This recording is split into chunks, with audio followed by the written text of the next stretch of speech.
Bem, meus amigos, vejamos agora a quem de fato interessa toda essa disfunção social. E vou logo informando a você que é impossível calcular na real quanto e quais são os atores ou agentes sociais que lucram com toda essa tragédia, simplesmente porque são muitos. Uma gama de atores associados que lucram muito com tudo isso. Tudo, enfim, partindo da cultura. Tudo flui livremente pelas mídias e pela maioria dos conceitos sociais, pois grande parte da engrenagem que gira a sociedade se fundamenta no entretenimento, e tudo que está voltado à indústria do entretenimento está corrompido pela propaganda. Assim, alicerçado pela grande perseguição de aceitação social, o homem procura diversão em tudo. Tudo é justificável pela busca do prazer. Então, além da propaganda e das mídias que não estão nem um pouco preocupados com a sua saúde e de seus filhos, a indústria cervejeira e destilados, da mesma forma, tem o seu lucro bilionário, como não poderia deixar de ser. Assim também como, consequentemente, as indústrias químicas, farmacêuticas e médicas, que potenciam esses lucros com o que você paga. Primeiramente, aos megas empresários, fabricantes de bebidas alcoólicas, para degradar sua saúde. Depois, a indústria química e médica, para procurar um meio de restauro, se possível for, para aquilo que você pagou para degradar em nome da diversão e prazer. Esse é o preço de hoje e do amanhã a ser pago. Realmente um baita negócio, não acha? Em muitos países, meus amigos, o álcool é extremamente proibido. Justamente por tudo isso que nós aqui abordamos os seus efeitos, seu alto poder destrutivo. Em países árabes de cultura e religião muçulmana, as leis são pesadas para o indivíduo flagrado consumindo qualquer tipo de bebida alcoólica. Em países como Brunei, Paquistão, Emirados Árabes Unidos, Catar, entre outros, o consumo e comércio é extremamente proibido para cidadãos destes países, com pena de prisão, limitando a estrangeiros e turistas uma autorização momentânea para consumo dentro de determinados limites, locais e horário. Em algumas cidades e estados da Índia, Bangladesh e, pasmem vocês, dos Estados Unidos mesmo, também é proibido o seu consumo. Entre os anos nas décadas de 20 e 30, nos Estados Unidos, existia a lei seca, onde o álcool era totalmente proibido, intolerável, e foi por muito tempo contrabandeado de estado a estado no território americano. Basicamente como é hoje a cocaína e outras drogas. Vejamos essa reportagem sobre a condição das leis aqui em nosso país. Sua fiscalização, respeito e cumprimento. Na série Absurdos da Legislação Brasileira. Cerveja também é álcool. A afirmação aí ao lado parece óbvia, não? Pois é, mas no Brasil isso não é tão simples assim. Você sabia que todas as pesquisas recentes sobre o consumo de bebidas alcoólicas têm demonstrado que o aumento do uso entre jovens está crescendo acima da média de outras faixas etárias? E que esse uso é cada vez mais precoce entre os adolescentes? Para entender este fenômeno, vamos demonstrar o absurdo da nossa lei que regulamenta a propaganda de bebidas alcoólicas. O Brasil tem uma lei, a 9294 de 1996, que restringe o horário de veiculação de propagandas de bebidas alcoólicas. Só podem ser exibidas de 22 às 6 da manhã. Esta lei também diz que não pode haver associação dos etílicos com temas ligados ao sexo, temas ligados ao esporte ou que induzam a uma ideia de bem-estar e saúde. Eu sei, você deve estar se perguntando, mas eu assisto propaganda de cerveja o tempo todo exatamente com este conteúdo que está sendo proibido pela lei. Pois é, caro amigo. O problema é que a lei espantosamente diz em seu artigo 1º, parágrafo único: consideram-se bebidas alcoólicas, para efeito desta lei, as bebidas potáveis com teor alcoólico acima de 13 graus Gay-Lussac, excluindo assim a cerveja. Ou seja, para o nosso Congresso Nacional e para os nossos governantes, cerveja não é bebida alcoólica. Quanta mentira! Veja o que acontece com as bebidas alcoólicas quando são ingeridas. O álcool é uma das raras substâncias que é absorvida pela parede do estômago. Assim que bebemos, o álcool cai rapidamente na corrente sanguínea. Metabolizada pelo fígado, as moléculas do etanol são transportadas na corrente sanguínea para o cérebro, coração e rins. O fígado demora em torno de 1 hora para processar o equivalente a 1 lata de cerveja. Acima disso, o etanol e seus metabólicos passam a intoxicar o organismo. Ou seja, caros amigos, para o nosso estômago, fígado e cérebro, não existe a distinção entre cerveja, vinho, uísque ou cachaça. Tudo, ao ser metabolizado, é identificado como álcool. E mais, é ilusão achar que a cerveja tem menos álcool que as outras bebidas. Para o organismo, tudo é álcool. São as quantidades do que você ingere que vão determinar o quanto de álcool você bebeu. Não há justificativa técnica, científica ou moral para não considerar que cerveja também é bebida alcoólica. Precisamos acabar com essa hipocrisia. O poder da indústria e outros interesses econômicos não podem suplantar a verdade. E a verdade é que este furo na lei que regulamenta a propaganda de bebidas alcoólicas tem sido indicado como principal fator no expressivo aumento de consumo de cerveja entre jovens e mulheres no Brasil. A campanha precisa levantar em torno de 1,5 milhão de assinaturas para viabilizar um projeto de lei de iniciativa popular, conforme prevê a Constituição Federal. O objetivo deste projeto de lei é modificar aquele parágrafo único que diz que no Brasil cerveja não é bebida alcoólica. Nossa luta não é contra a bebida. Entendemos que o Estado não pode ser o indutor do consumo, admitindo por meio das concessões de rádios e televisões propagandas que mentem e iludem a população. Caros amigos, consumo precoce e exagerado de cerveja não deixa nenhuma menina com corpo escultural e nem faz dos nossos meninos craques no futebol, como tentam nos mostrar as propagandas. Queremos o consumo consciente, sem mentiras ou enganações. Participe da campanha nacional Cerveja Também é Álcool. Assine e divulgue. É só acessar o link. Essa é a nossa lei. E assim continuaremos perdendo cada vez mais a juventude deste país aos vícios e drogas em nome da diversão.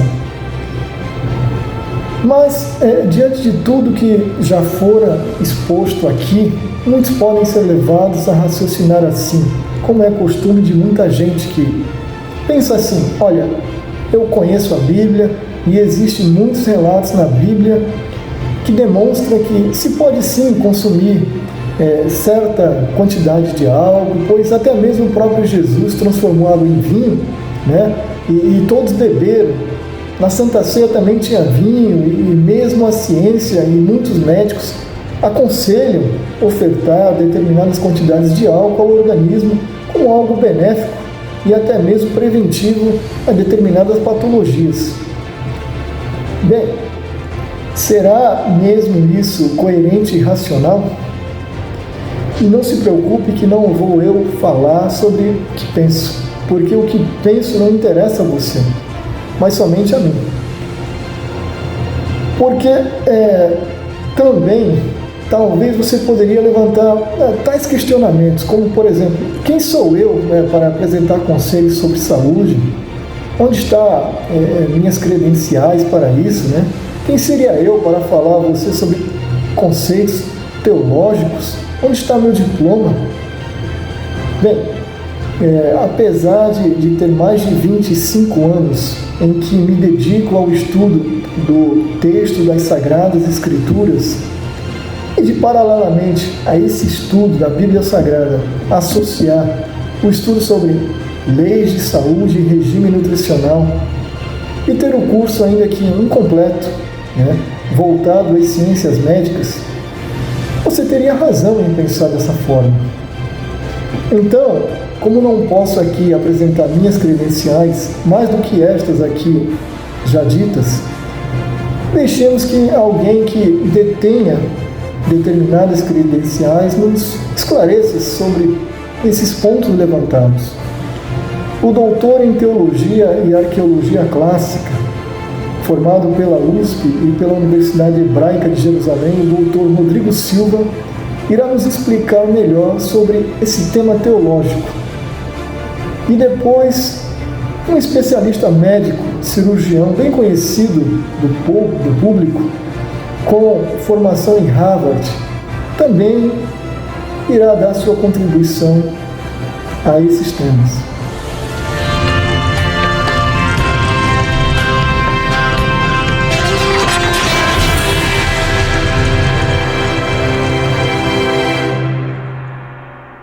Olá, começa agora pela TV Novo Tempo mais um programa Evidências, sempre na busca de fatos que comprovem a veracidade histórica da Bíblia Sagrada.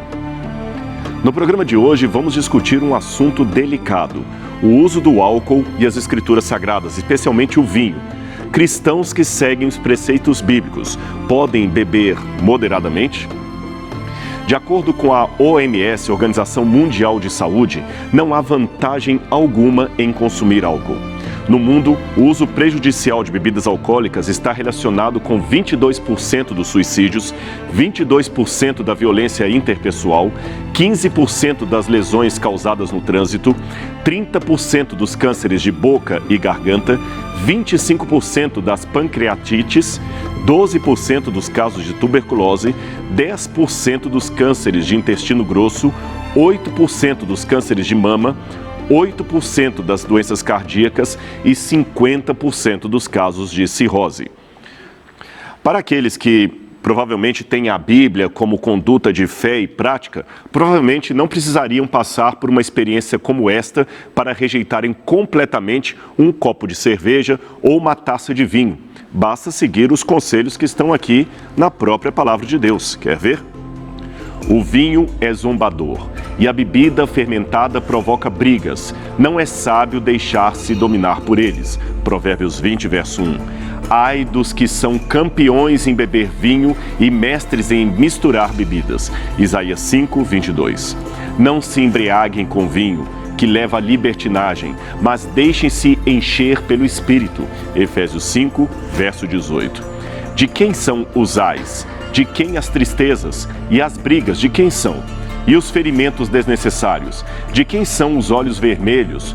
Dos que se demoram bebendo vinho, dos que andam à procura de bebida misturada. Provérbios 23, 29 e 30.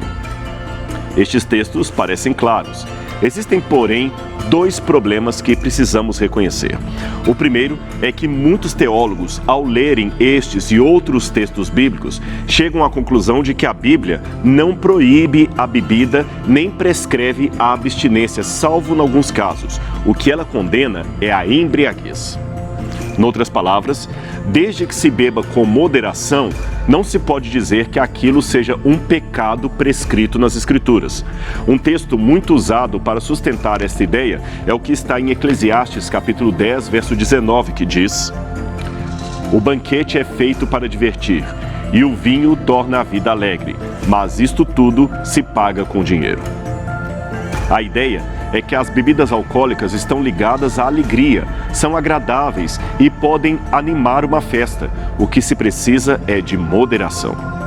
O segundo problema com esse tema está no próprio comportamento de Jesus, que aparentemente bebia vinho.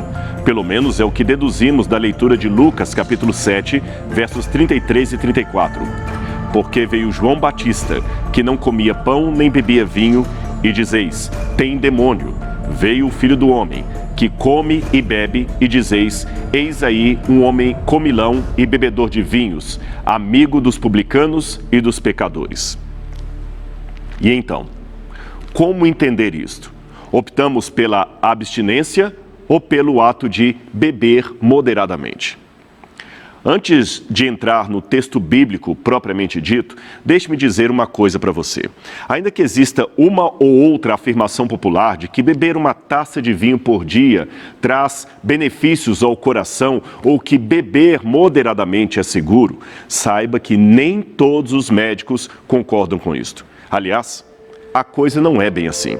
De acordo com o Dr. Michael Mosley, consultor médico da BBC de Londres, qualquer quantidade de álcool que você ingerir irá provocar um aumento nos riscos de desenvolver algumas formas de câncer, particularmente o câncer de mama, incluindo algumas ocorrências mais raras da doença, em partes do corpo, como a cabeça, o pescoço e a garganta.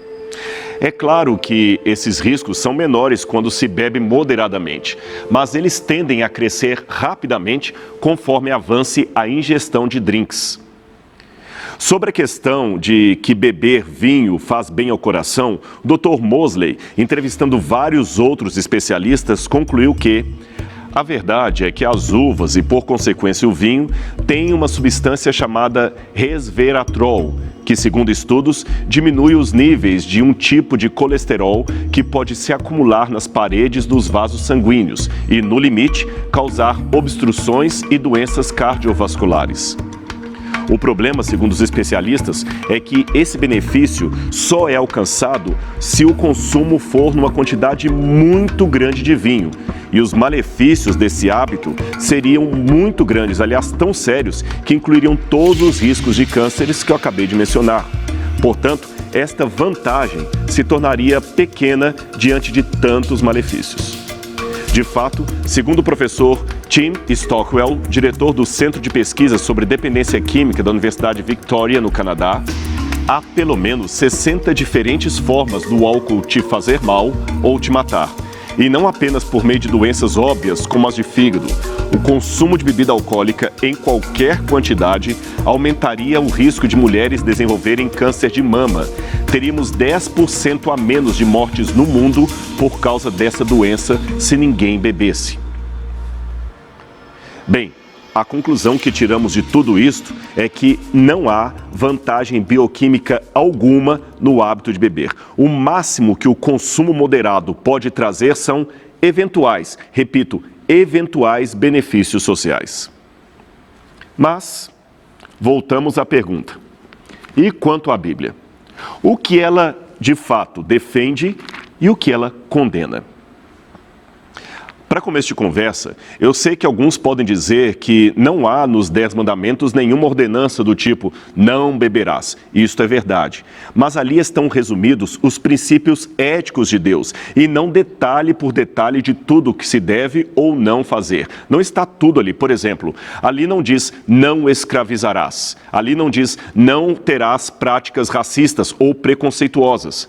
Mas note que no Novo Testamento, Jesus amplia os 10 mandamentos, dizendo, por exemplo, que até o xingamento pode ser uma forma de transgredir o mandamento que diz não matarás.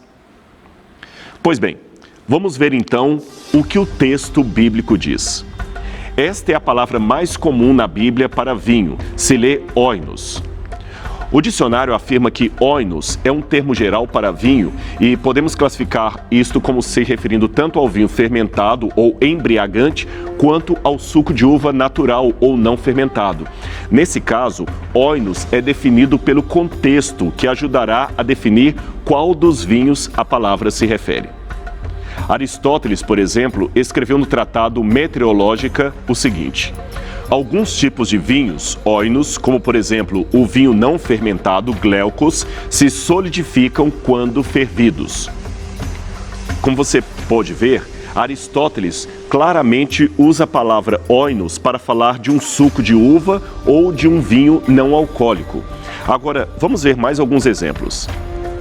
Anacreonte foi um poeta lírico grego que viveu 500 anos antes de Cristo. Ele era conselheiro de Polícrates, o tirano de Samos. Num dos seus odes gregos, ele diz: esprema a uva, deixe sair o vinho, oinos. Ora, este vinho que o poeta fala, aquele que sai imediatamente da uva espremida, não pode ser outro senão o suco de uva natural e não o vinho fermentado.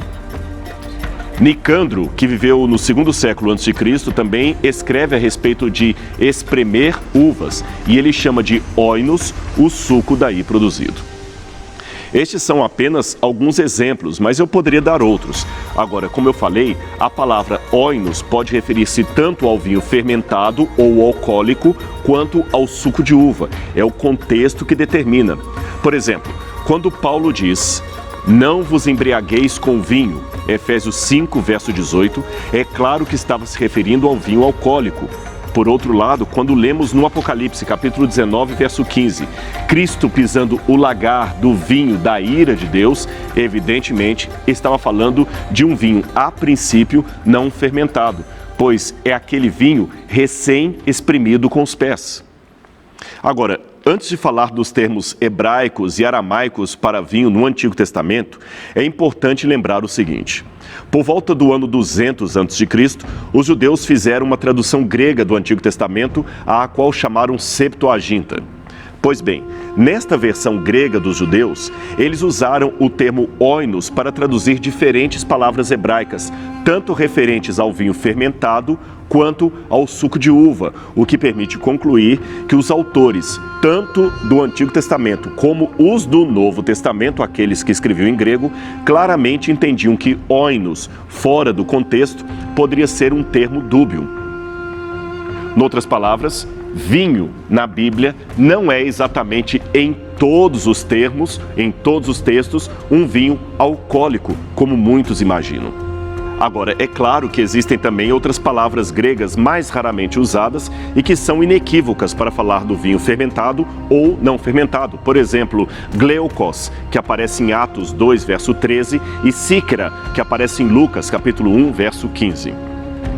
No Antigo Testamento, temos o termo aramaico ramar, que aparece em Esdras, capítulo 6, verso 9, e Daniel, capítulo 5, 1 a 4. O contexto ali não deixa dúvida de que se trata de uma bebida fermentada, uma bebida embriagante. Também no Antigo Testamento existem várias outras palavras para falar do vinho, e muitas são claramente referentes à bebida alcoólica. Por isto, não preciso me delongar nelas, mas vamos falar das principais: yain e tirosh. Yain é a palavra que mais aparece no Antigo Testamento, em pelo menos 140 passagens. Como oinos, ela também é dúbia e pode significar tanto o vinho alcoólico como o suco de uva. Novamente, é o contexto que vai nos dizer o seu significado. Por exemplo, em Gênesis capítulo 9, verso 1, diz que Noé, bebendo do vinho, Yain, embriagou-se, portanto, era um vinho alcoólico. Mas em Lamentações capítulo 2, verso 12, fala de meninos e crianças de peito, carentes de pão e vinho, novamente Yain. Logicamente, só poderia estar falando do suco de uva não fermentado, pois o vinho não seria dado a crianças. Os hebreus também tinham a palavra tirosh para referir-se desta vez exclusivamente ao suco de uva não fermentado. Esta, inequivocadamente, não se refere a uma bebida embriagante. Agora, voltando a falar da versão grega da Septuaginta, ambas as palavras tirosh e yain são traduzidas por oinos, o que torna o termo ainda mais dúbio, um tanto confuso. Mas e quanto a textos em que Deus parece falar bem do vinho? A palavra que aparece ali não é tirosh, vinho não fermentado, e sim a dúbia palavra yain. Por exemplo, Eclesiastes capítulo 9, verso 7, é um desses textos. Ali diz: "Vai, pois, come com alegria o teu pão e bebe o teu vinho com coração contente, pois há muito Deus se agrada das tuas obras." Como resolver esse texto tão complicado? Bem, aqui podemos então dar duas respostas. A primeira seria de que, como o termo é dúbio, não podemos afirmar que Deus esteja sugerindo beber esse ou aquele tipo de vinho. Além disso, o fato de alguns patriarcas como Noé e Ló terem se embebedado em determinadas ocasiões não prova o endosso divino a essa prática. Existiam outros costumes antigos, como por exemplo a poligamia, que era tolerada por Deus, mas não sancionada por ele. O mesmo Antigo Testamento que menciona esses casos de embriaguez, também faz advertências sérias contra a bebida e você as viu no começo desse programa. Arão e seus filhos, os sacerdotes, foram estritamente proibidos por Deus de beber vinho ou bebida forte ao entrarem no tabernáculo para ministrar diante do Senhor. Você pode ver isso em Levítico capítulo 10, verso 9. Os nazireus também eram igualmente proibidos de ingerir vinho enquanto estivessem debaixo do voto. E os recabitas viveram um exemplo digno de nota de abstinência permanente do vinho, aderindo estritamente ao mandamento do seu ancestral Jonadab, que ordenou aos seus descendentes não tomarem vinho, se manterem longe do álcool. Você pode ler isso em Jeremias capítulo 35, verso 2, 5, 8 e 14. A segunda resposta, complementando a primeira, refere-se ao costume pagão de beber vinho. Embora não tenhamos todos os detalhes da história, podemos afirmar que tanto os que viviam na Mesopotâmia quanto no Egito e Canaã apreciavam muito bebidas alcoólicas, especialmente cerveja e outros derivados da destilação de cereais envelhecidos. Como se vê nessa pintura, até as crianças bebiam cerveja regularmente ao lado de suas mães no Antigo Egito. Nesse outro quadro, uma jovem princesa é servida por outra escrava. Na Suméria, Babilônia e também entre os filisteus, temos indício de que bebidas alcoólicas eram servidas com regularidade até para as crianças, e junto com esse costume vinha a violência, a promiscuidade e o vinho, legitimados por festivais religiosos como o festival de Hathor no Egito e de Enki e Anana na Suméria, festivais que Deus proibia. Em vários quadros egípcios, os deuses e nobres aparecem bebendo ao mesmo tempo. O cenário também repete-se na arte produzida na antiga Mesopotâmia. O deus sumeriano Enki, por exemplo, estava bêbado quando deu seus mandamentos a Inanna. Jamais encontraremos o Deus de Israel sob essa circunstância de embriaguez que era típica das divindades pagãs. Aliás, esta é uma singularidade que deve ser notada, pois enquanto os demais deuses bebiam e se embriagavam, Javé é apresentado como um abstêmio, alguém que nunca, jamais perde a sua consciência. Agora, duas coisas ficam claras nesse cenário. A primeira é que Israel copiou alguns comportamentos pagãos, porém sem a aprovação de Deus. Este é um jarro de filtrar cerveja feito por filisteus. Agora, compare com esse outro feito por israelitas. Note como estes copiaram a arte dos vizinhos pagãos. A segunda coisa que se nota é que mesmo no mundo fora de Israel, havia ocasionalmente pensadores que protestavam contra a embriaguez e o costume de beber socialmente. Tanto na literatura egípcia quanto na grega e também romana, encontramos gente que desaconselhava o uso do álcool e também desaconselhava as orgias que se faziam tomados por ele. Xenófanes, Platão, Aristóteles, Zênon foram apenas alguns dos que criticavam duramente a embriaguez vista especialmente nos cultos de Baco ou Dioniso. É claro que a maior parte deles fala da moderação e não da abstinência, mas isto por uma razão muito simples. Eles não poderiam viver sem o vinho. E sabe por quê? No período greco-romano e também nos dias do Novo Testamento, o vinho era essencial para várias atividades.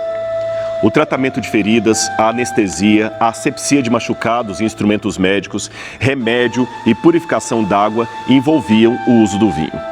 Se você ler a literatura da época, perceberá que não havia naquele tempo os processos de filtragem que hoje conhecemos e o vinho era, portanto, a melhor forma de descontaminar a água de certas impurezas. Desta forma, havia o hábito de se adicionar vinho à água para higienizá-la e matar as bactérias. E como isto não era um luxo ou um vício, e sim uma necessidade, esta mistura diluída de água e vinho era servida até às crianças, também aos servos, aos soldados, aos escravos, enfim, a todas as pessoas. Nesse contexto, mesmo que um pequeno nível de álcool os deixasse levemente embriagados, ao menos dessa maneira não ficariam doentes. E quanto tempo durou tudo isto? Muitos e muitos séculos. E como era este vinho? um fermentado ácido, às vezes no limite do vinagre. Antes de você fazer careta pensando nesse gosto, lembre que talvez a humanidade deva ao vinho a sua sobrevivência ao longo da história.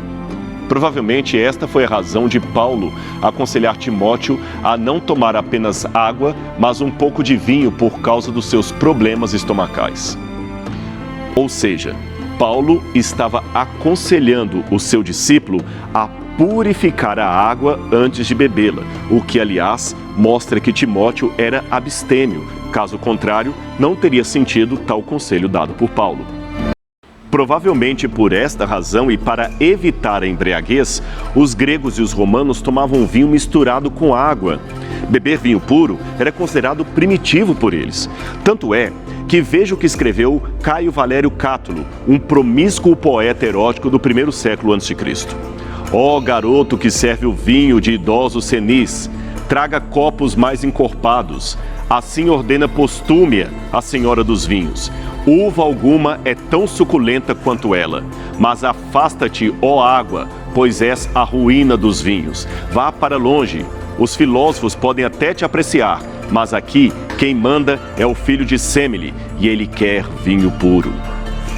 Postúmia era uma expressão para referir a antigos patrícios de Roma que com frequência ocupavam cargos altos da magistratura e escreviam as leis. Daí a ironia do poeta promíscuo. O normal, como eu disse, não era isto, era diluir o vinho em água. Tomar vinho puro era sinal de primitividade ou de perda de compostura, de senso do perigo. É por isso que o vinho da cólera de Deus, mencionado no Apocalipse, é preparado sem mistura e dado aos adoradores da imagem da besta. Isso está em Apocalipse capítulo 14, verso 10. E você sabia que até a proporção do vinho para a água nos foi dada pelos antigos escritores gregos e latinos?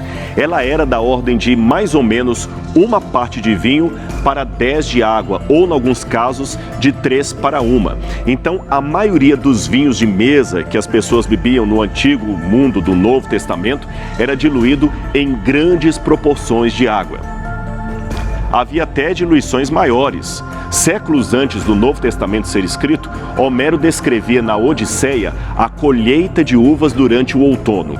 O escritor fala também sobre o vinho do sacerdote Maro, um vinho tinto com a doçura do mel e tão forte que era diluído em água na proporção de 1 para 20. Ele ainda fala do ciclope Polífemos, que teve o olho perfurado depois que o herói Odisseu ofereceu-lhe o vinho de Maro como digestivo.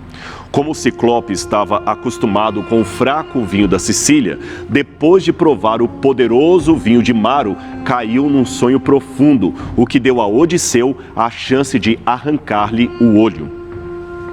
Agora, uma coisa que muita gente questiona é o seguinte: como eles faziam para ter vinho não fermentado o ano inteiro, se a uva geralmente só dá numa época do ano? Eu posso garantir que eles conseguiam sim. O escritor romano Lúcio Moderatus, conhecido como Columeia, escreveu um tratado latino sobre a agricultura no qual declarou: para que o suco da uva sempre permaneça tão doce como quando foi produzido, siga estas instruções. Depois de aplicar a prensa às uvas, separe o mosto mais novo, isto é, o suco fresco, colocando-o num vasilhame, ânfora novo. Tampe-o bem e revista-o muito cuidadosamente com piche para não deixar a mínima gota de água entrar. Em seguida, mergulhe-o numa cisterna ou tanque de água fria e não deixe nenhuma parte da ânfora ficar acima da superfície. Tire a ânfora depois de 40 dias. O suco permanecerá doce durante 1 ano. Havia ainda outras técnicas. O escritor também romano Plínio escreveu: tão logo tiram o mosto, o suco de uva do lagar, colocam-no em tonéis, deixam esses submersos na água até passar a primeira metade do inverno, quando o tempo frio se instala. Este método deve ter funcionado bem na terra de Israel e usado pelos judeus nos tempos do Novo Testamento para ter durante todo o ano um vinho não fermentado. Outro método de impedir a fermentação das uvas era fervê-las e fazer um xarope a partir de uvas passas para dar às crianças, e os historiadores chamavam este vinho de oinos. Não há por que, então, pensar que os vinhos usados no Novo Testamento eram fermentados, no sentido de dizer que Deus permitiu o uso moderado do álcool. Sobre a Santa Ceia, nem Lucas ou qualquer outro escritor bíblico emprega a palavra vinho, oinos, no tocante à ceia do Senhor. Os escritores dos 3 primeiros evangelhos empregam a expressão fruto da vide para falar da ceia de Cristo. Ora, o vinho não fermentado é o único fruto da vide verdadeiramente natural. Ademais, na cerimônia da Páscoa não deveria haver nenhum fermento em nenhum compartimento da casa. Afinal de contas, o fermento era símbolo do pecado. Se os pães asmos não continham fermento, como o próprio nome indica, é fácil concluir que o vinho também não poderia conter fermento. E o milagre de Caná da Galileia? Veja, em primeiro lugar, se as pessoas da festa já estivessem bêbadas e Jesus ainda assim oferecesse um outro vinho alcoólico para que elas continuassem bebendo, isso estaria longe de ser chamado de moderação. Além disto, para a mentalidade da época, como podemos ver nos escritos de Plínio e Plutarco, por exemplo, o bom vinho era aquele que tinha reduzido seu poder intoxicante, ou seja, quanto menos alcoólico, portanto mais doce, melhor. Logo, o fato do mestre de cerimônias comentar que Jesus trouxe o melhor vinho deve ser lido nesse contexto. Aliás, o fato de Jesus pedir para encher os jarros de água não soou surpresa porque pensavam que ele faria um suco de uvas passas para servir como era comum nessas situações. Mas ele transformou a água num suco com gosto de uva recém-espremida. Daí o comentário espantado daqueles que experimentaram o seu vinho. Bem, este foi o programa Evidências de hoje. Eu espero que você tenha gostado desse assunto e esclarecido esse tema tão difícil da Bíblia Sagrada. Mas a gente se vê semana que vem aqui na TV Novo Tempo para mais um encontro com você. Até lá! Aquele estudo naquele famoso hospital americano, MD Anderson, mostrou muito além das dúvidas, mais ou menos 6 anos atrás, que qualquer concentração de álcool, não tem um threshold, qualquer concentração de álcool aumenta a chance de câncer. Ouviu o que eu disse? Como já falei milhões de vezes, muitas companhias de cerveja colocam na cerveja estrogênio. Eu estou cansado de operar em pênis.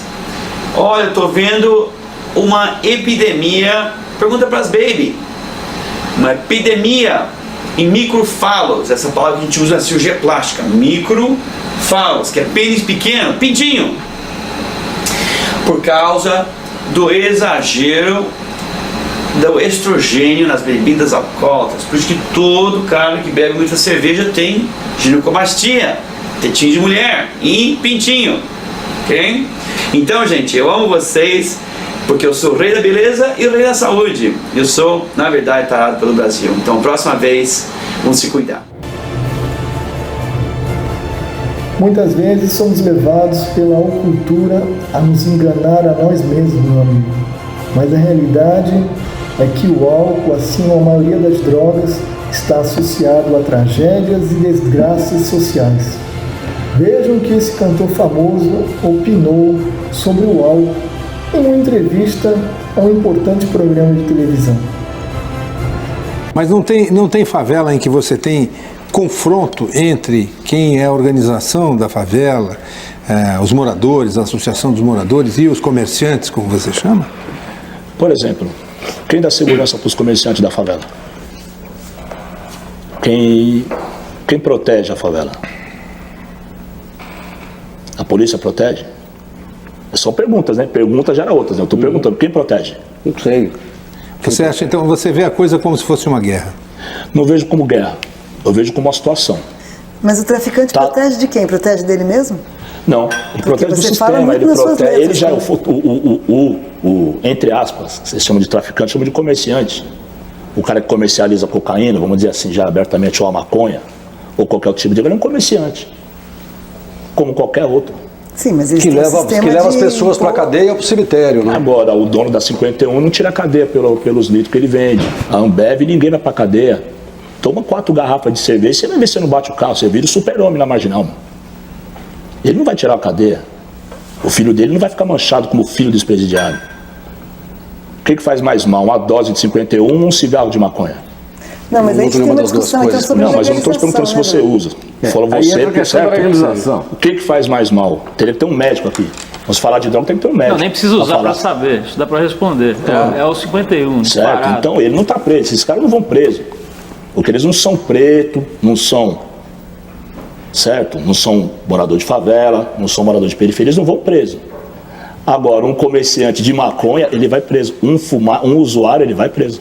Agora não vai mais, porque a injustiça é flagrante. Você é a favor da legalização? Se é para negar todas as drogas, nega todas. Entendeu? Para acabar a hipocrisia. Legalizar.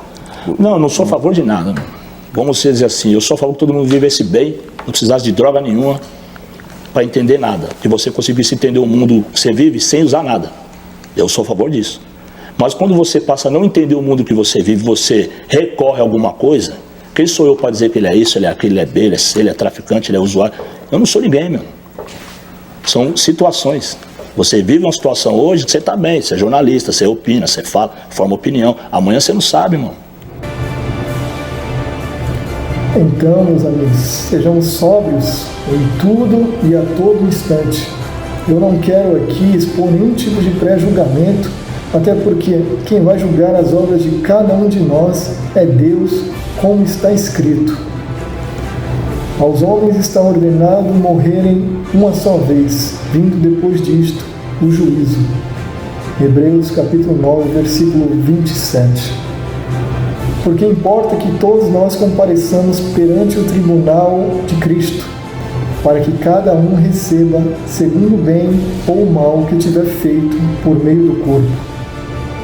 2 Coríntios capítulo 5, versículo 10. O fato é que todo indivíduo, por mais entregue aos prazeres deste mundo que ele possa estar e, consequentemente, mais longe de Deus, todos acreditam que herdarão o céu. Qualquer pessoa, quando morre, é comum utilizar como palavra de conforto aos parentes e familiares que o indivíduo se encontra em um lugar melhor, que está no céu, que virou uma estrela, um anjo, etc.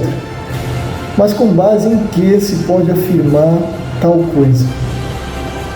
E digo que a palavra de Deus, a Bíblia Sagrada, não sustenta tal afirmação. Então, para onde irão os mortos? Esse tema já foi estudado aqui em nosso canal. E se você tem curiosidade sobre esse tema, acesse nosso canal no estudo sobre a questão da imortalidade da alma. Ali você irá encontrar o que está fundamentado no texto sagrado sobre o lugar onde estão os mortos. Mas então, se vivemos em um mundo em que jaz nas mãos do maligno, segundo as Escrituras, e o que se pode observar ao nosso redor, quem irá para o céu verdadeiramente, segundo as Escrituras? E se você prestou atenção em nosso estudo, você já conseguiu identificar a resposta para essa questão, porque já expomos aqui. Mas para os mais desatentos, vamos apresentar novamente. Vamos primeiro obter essa resposta pelo salmista. Quem subirá ao monte do Senhor? Quem há de permanecer no seu santo lugar? O que é limpo de mãos e puro de coração, que não entrega a sua alma à falsidade, nem jura dolosamente. Este obterá do Senhor a bênção e a justiça do Deus da sua salvação. Salmos capítulo 24, versículo 3 ao 5. E aqui está o complemento para esta resposta. Finalmente, irmãos, tudo que é verdadeiro, tudo que é respeitável, tudo que é justo, tudo que é puro, tudo que é amável, tudo que é de boa fama, se há alguma virtude e se há algum louvor existe, seja isso que ocupe o vosso pensamento. Filipenses capítulo 4, versículo 8. Os que se esforçarem em viver assim, estes serão considerados os herdeiros do reino dos céus. Vejam estas palavras ditas por Jesus. Entrai pela porta estreita, larga é a porta e espaçoso o caminho que conduz para a perdição, e são muitos os que entram por ela. Porque estreita é a porta e apertado o caminho que conduz para a vida, e são poucos os que almejam entrar por ela. Mateus capítulo 7, versículo 13 e 14. Então, meus amigos, visto que o texto bíblico nos dá um esboço de quem realmente se encontrará digno de herdar o reino de Deus, assim também o próprio texto sagrado evidencia aqueles que não serão encontrados dignos de entrar no reino dos céus. Ou não sabeis que os injustos não herdarão o reino de Deus? Não vos enganeis, nem impuros, nem idólatras, nem adúlteros, nem efeminados, nem sodomitas, nem ladrões, nem avarentos, nem bêbados, nem maldizentes, nem roubadores herdarão o reino de Deus. 1 Coríntios capítulo 6, versículo 9 e 10. O conselho que posso lhe transmitir, meu amigo, quanto a isto é o próprio conselho da palavra de Deus. Não estejas entre os bebedores de vinho, nem entre os comilões de carne. Provérbios capítulo 23, versículo 20. E não vos embriagueis com vinho, no qual há dissolução, mas enchei-vos do Espírito. Efésios capítulo 5, versículo 18. Agora eu quero levar você que bebe, você que fuma, ou que tem outro qualquer vício malévolo à sua saúde, a uma auto-reflexão, com algumas perguntas de cunho pessoal. Há quanto tempo você já consome álcool? Há quanto tempo você fuma? Você já fez essa pergunta a você mesmo? Qual o seu real objetivo quanto a estas questões? Você pretende permanecer no vício do consumo da bebida, do fumo, destas substâncias até o fim de sua vida? Ou até cair, quem sabe, em um leito de hospital e um médico lhe diga que você não pode mais continuar sendo escravo do seu vício, porque ele está lhe consumindo a vida? Será esse mesmo o fim que você gostaria e planejou para a sua vida? Ou chegar a um estado infeliz de invalidez e completa dependência de seus familiares? Ou seja, meu amigo, você não se importa com essas possibilidades? Quantos anos você tem hoje? 30, 40, 50, 60, 70 ou mais, talvez? Talvez você tenha começado cedo no vício, como é frequente, com 13, 15 anos, talvez. E se você parar para refletir, já se passaram décadas de escravidão no seu vício. Até quando vai o seu limite? Ou você não tem limites para pôr fim ao seu vício? Será que não está na hora de pensar que hoje é o tempo de dar um basta em tudo isso? De ter um novo ideal na sua vida? Por que continuar a insistir naquilo que te faz tão mal? Que rouba suas economias, destrói a sua saúde e a sua paz? Eu te digo, meu amigo, hoje é o tempo de pensar nas consequências do amanhã. Tempo de pensar no que passou, de refletir no que virá. Tempo de mudar as coisas ao seu redor. Sabe? Tempo de um futuro bem melhor para você e para os que o cercam. Pense na brevidade do tempo desta vida. Reflita que, se você não tomar uma decisão hoje e agora, o tempo do amanhã lhe cobrará o preço. Todos nós temos um cronômetro biológico decrescente, meu amigo. E a cada milissegundos consumido, a cada pôr do sol, estamos mais próximos de esgotarmos esse tempo. Na verdade, cada momento pode ser o último. Sim, para todos nós.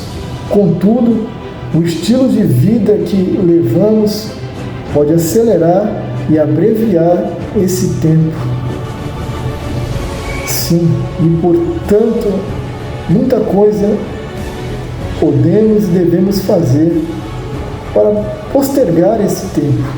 Nosso tempo pode ser um tempo melhor. Depende sim de nós. Portanto, gerencie esse tempo com sabedoria. Viva com saúde. Seu tempo, sua vida é o maior tesouro que você deve preservar.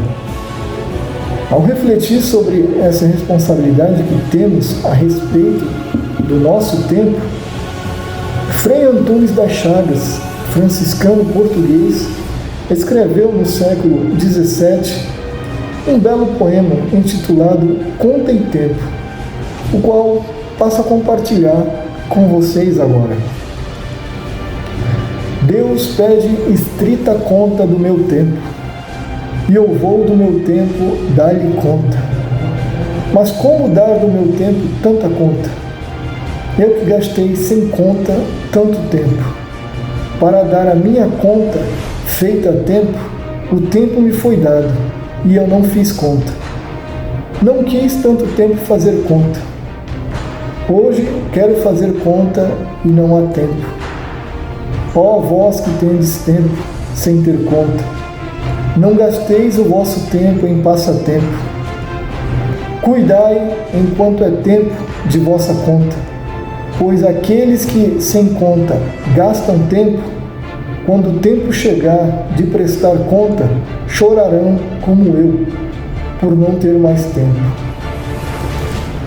O mundo, meu amigo, é como um espelho, que cedo ou tarde irá devolver o reflexo dos nossos atos, sejam bons ou maus. O ditado é verdadeiro, como já dissemos, colhemos ou colheremos aquilo que plantarmos. Se vida com saúde, saúde e vida. Se passamos a vida destruindo, praticando a saúde atos que são perniciosos ao nosso organismo, o retorno normalmente será associado à medida de nossas ações. Certo é que o amanhã cobrará o seu preço. Muitos, contudo, podem dizer: a vida é minha e eu faço dela o que bem quiser. Bem, dentro da perspectiva bíblica, tal afirmação não se constitui uma verdade, já que nesta vida não criamos nada e, portanto, nada de fato nos pertence. Temos sim um dono e criador, o mesmo que nos permite o pulsar existir. Chegamos a esse mundo sem nada e dele nada levaremos. Contudo, você foi criado sim com liberdade e com livre arbítrio de escolher e fazer o que bem quiser da sua vida, mas ela não é sua. Acompanhe esse texto. Ao Senhor pertence a terra e tudo o que nela contém, o mundo e aqueles que nele habitam. Salmos, capítulo 24, versículo 1. O fato é que todas as coisas, e nós incluso, pertencem àquele que é o Criador de fato, e que mantém todas as coisas. A nós fora confiado o cuidado de sua obra. Portanto, somos mordomos de tudo que nos fora confiado. Você e eu temos a sagrada missão de gerenciarmos tudo que nos fora concedido nesta vida. E um dia haveremos de prestar contas. Pois todos nós devemos comparecer perante o tribunal de Cristo, para que cada um receba de acordo com as obras praticadas por meio do corpo, quer sejam boas, quer sejam más. 2 Coríntios capítulo 5, versículo 10.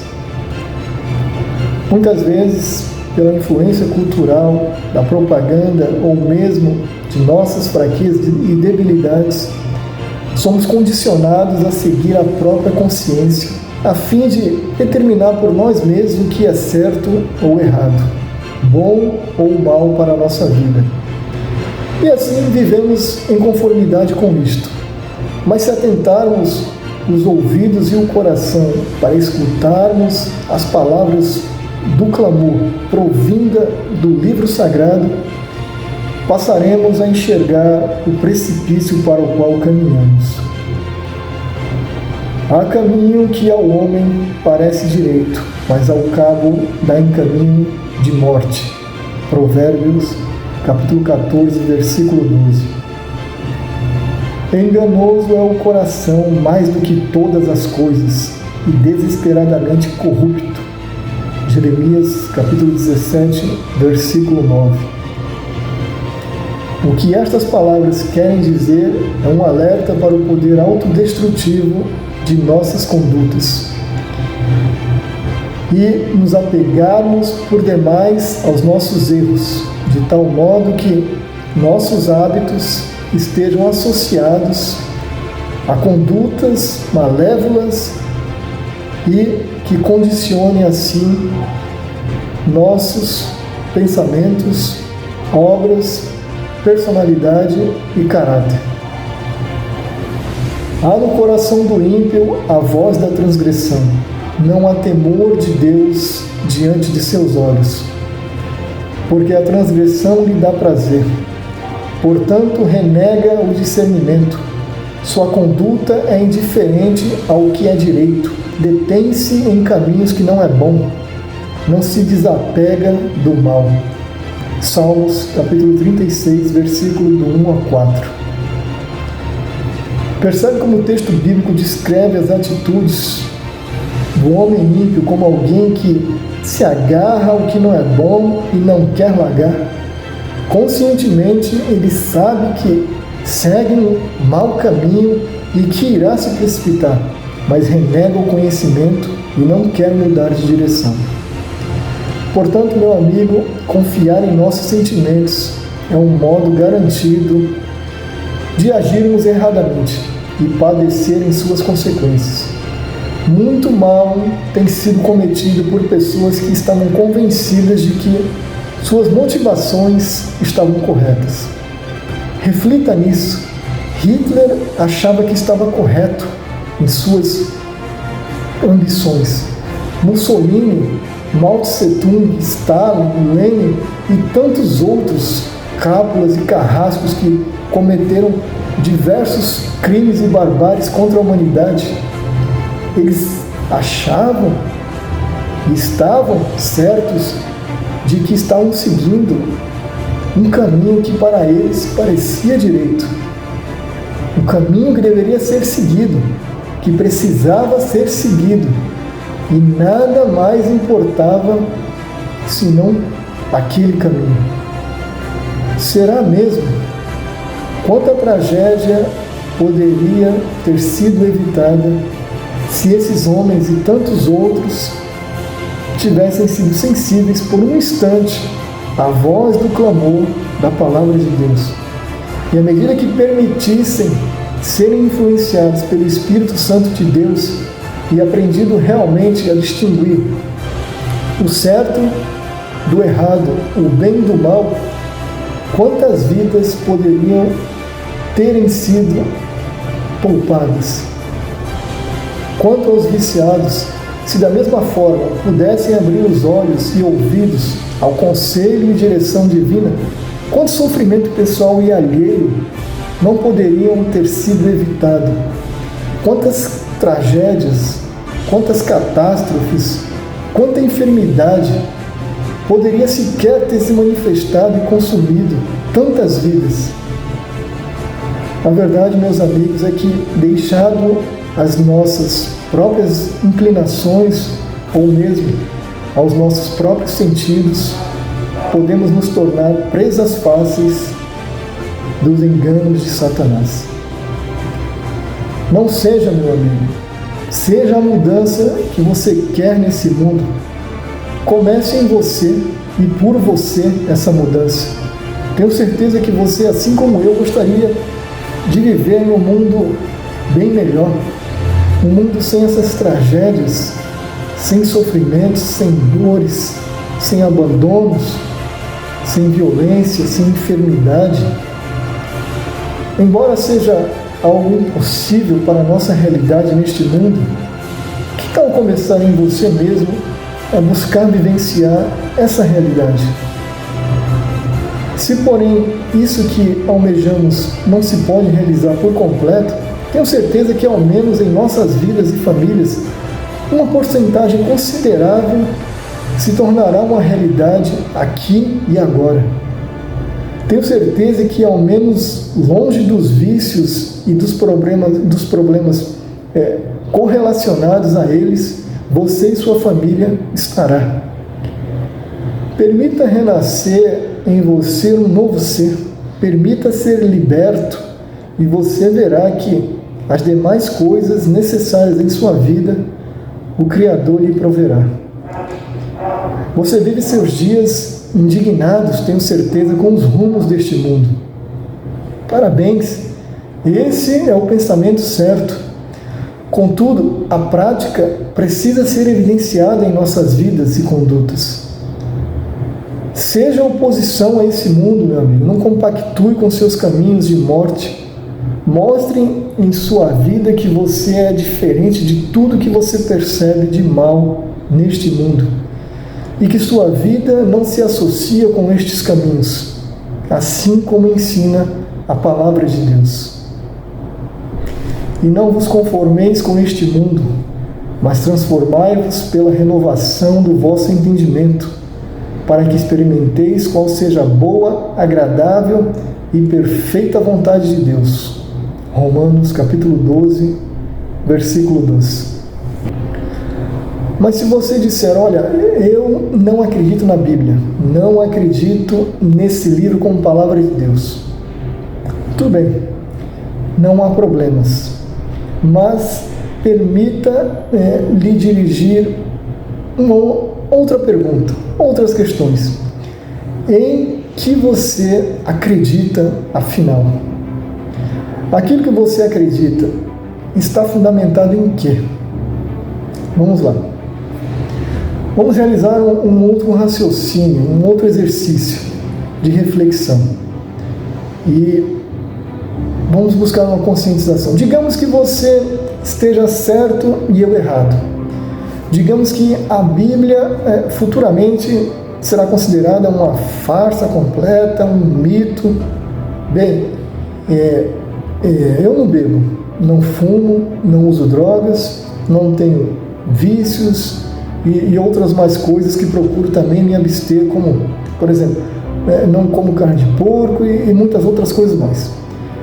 Tudo isso com o propósito de, primeiro, ser obediente ao conselho da palavra sagrada e assim buscar, consequentemente, uma melhor qualidade pessoal de vida e saúde, procurando assim me privar de inúmeras enfermidades e demais problemas oriundos de tais hábitos. Você, contudo, é uma pessoa que bebe, fuma, come e desfruta de tudo em busca do prazer extremo. Vai para as noitadas e busca se divertir de todas as formas que puder. Afinal, o imaginário cultural é esse, o de aproveitar a vida o máximo que puder. Tudo bem, ao final dos anos de nossas vidas, você se divertiu tanto quanto pôde e eu não. Você comeu, bebeu de tudo, se embriagou tantas e tantas vezes que nem sabe. Contudo, vamos lá, com toda sinceridade, você imagina que poderá chegar dentro dessas circunstâncias apresentadas com maior probabilidade de levar um final de vida mais saudável, com mais vitalidade, vigor e de padecer com menos problemas de enfermidades da velhice e assim, consequentemente, apresentar menos problemas de saúde. Agora, e se você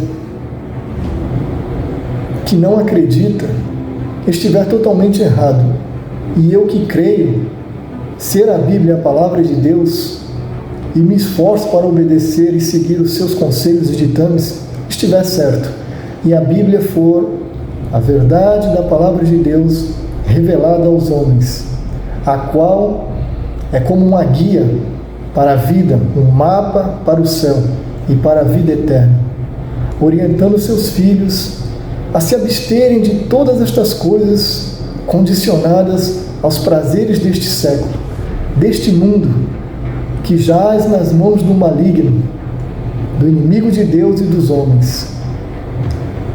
Me diga, como você, meu amigo, que conduziu sua vida como quis, que foi amigo dos prazeres desse mundo e seguiu por um caminho de morte, como irá se apresentar para prestar contas do que você fez com a sua vida por meio do seu corpo diante do Criador do Universo? Você consegue imaginar o que poderá perder? Você ficará de fora da única esperança da humanidade, ser considerado digno de ser herdeiro do reino de Deus. Não por nossos méritos, mas porque nossa vida foi uma vida devotada a aceitarmos, seguir os conselhos e passos daquele que disse: eu sou o caminho, andai por ele. Isso, meu amigo, é a essência do que é ser cristão. Seguir os passos e o caminho indicado pelo exemplo daquele que disse: eu sou o caminho, a verdade e a vida. São João capítulo 14, versículo 6. Sem essa esperança, meu amigo, não há sentido nessa existência. Então, em suma, você com essa sua conduta não seria aceito no reino dos céus, estaria reprovado diante de Deus. Ao contrário, eu não acho que esteja perdendo nada que seja proveitoso destes hábitos. Ao abster-me dessas condutas, estou contribuindo para preservar a saúde e a vida que o Senhor me confiou. Portanto, quer comais, quer bebais ou façais outra qualquer coisa, fazei tudo para a glória de Deus. 1 Coríntios capítulo 10, verso 31. Rogo-vos, pois, irmãos, pelas misericórdias de Deus, que apresenteis o vosso corpo por sacrifício vivo, santo e imaculado a Deus, que é o vosso culto racional. Romanos capítulo 12, versículo 1. Então, depois de tudo que vimos, podemos dizer que devemos algo para a glória de Deus? Não. Tenho certeza que você jamais poderia conceber tal afirmação. Todo ser humano diante dele estará, meu amigo, e a cada um ele julgará. Isto é uma verdade bíblica. Você e eu prestaremos conta do que nos fora confiado. A vida nos fora confiada. Seja sábio, seja prudente. Não caia nos enganos do vício, nas armadilhas de Satanás. Não acredite na imposição da cultura.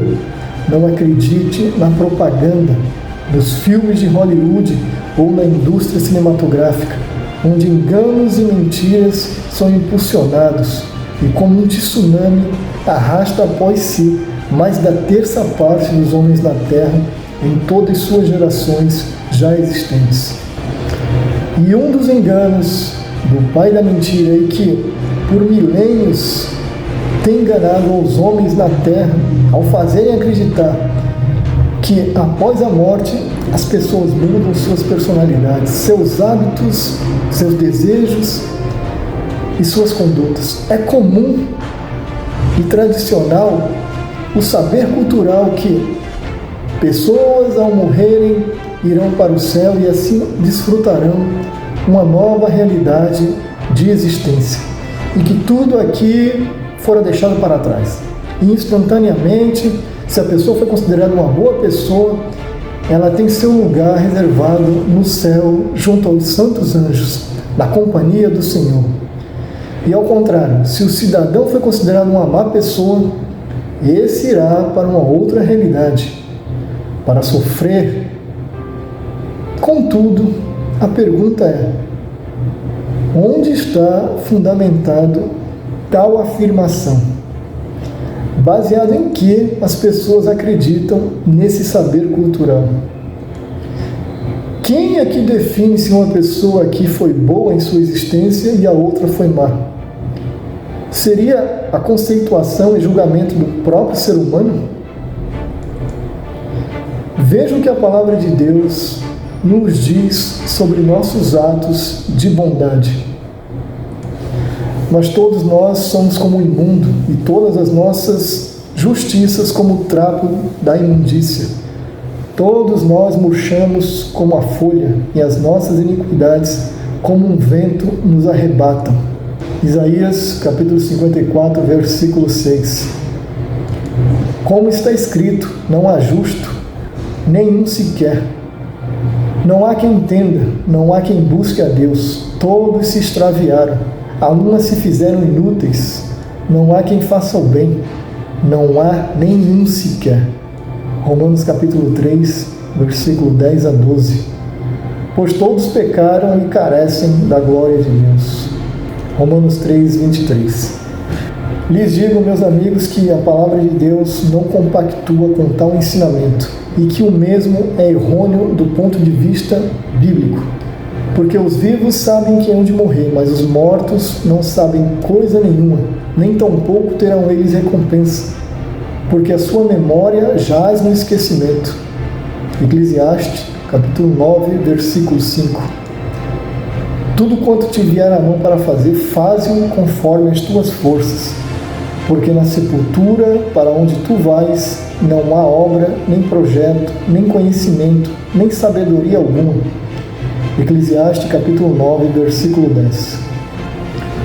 Obviamente que este não é o tema de nosso estudo, e temos um vídeo em nosso canal que já abordou exaustivamente esse tema, e se você quiser conferir, entre em nosso canal e acesse esse vídeo. Ali você encontrará toda a argumentação bíblica, histórica e científica que irá lhe esclarecer sobre esse assunto. Eu apenas fiz menção a esse ponto para mencionar que a morte não mudará em nada o pensamento, personalidade, conceitos e conhecimentos que aqui, nesta vida, obtivemos. Tudo, então, nessa situação estará decidido, meu amigo. O que nós temos é esta vida, e esta vida apenas, para mudarmos e transformarmos aquilo que precisa ser transformados em nós mesmos. Nossos vícios, nossos hábitos errôneos, nossos males, tudo precisa ser transformado e deixados agora. Hoje é o tempo. Não pense que a morte realizará essa obra em nós. Isso é mais um engano do inimigo. Cristo veio para nos mostrar o caminho da vida, exatamente nesta vida. Arrependei-vos e convertei-vos, porque vindo é o reino dos céus. São Mateus capítulo 3, versículo 12. Arrepender significa o ato de se entristecer, de conduta errônea, e converter significa mudar a direção dessa conduta e abandoná-la, não mais praticá-la. Essa é a luta desta vida, meu amigo. Negar nossas vontades, a morte não poderá mudar nada em nós. Quando na ressurreição dos mortos e todos formos despertos do sono da morte para estarmos diante da presença de Deus, diante de seu tribunal, assim como levantamos manhã após manhã, nossos hábitos e desejos continuarão conosco. Hitler despertará com o mesmo ódio, querendo exterminar os judeus a qualquer custo. Mussolini acordará do sono da morte com o mesmo desejo que tinha de fazer da Itália um novo império romano e dominar sobre tudo e sobre todos. O viciado em cigarro, ele irá acordar louco para fumar. Existe até uma cena num filme totalmente espírita de Hollywood, Enfim, onde o cidadão ou o espírito ali desencarnado está desejoso em fumar, porque quando era fumante enquanto vivia, e na sua condição de espírito desencarnado não pode mais. Não sei quantos já viram e lembram dessa cena do filme Ghost. Enfim, embora seja uma história fictícia, mentirosa, é uma forma de milhões serem enganados com estes tipos de conto. A verdade é que a morte, meu amigo, não mudará nossos desejos em nada. Quem bebe na ressurreição dos mortos despertará louco para beber. Assim como aqueles viciados em outras drogas ilícitas, em sexo, em jogos, na vaidade extrema do corpo, enfim. Creio que tenha ficado esclarecido esse tema. Então, meus amigos e irmãos, hoje é o tempo de pensar e refletir em todas estas coisas. Tempo de mudar e renascer para uma nova vida. E eu finalizo esperando ter podido contribuir para o enriquecimento de seu conhecimento sobre este tema tão sensível e polêmico. Deixo vocês com um último texto para reflexão sobre que tipo de pessoa o mundo realmente necessita.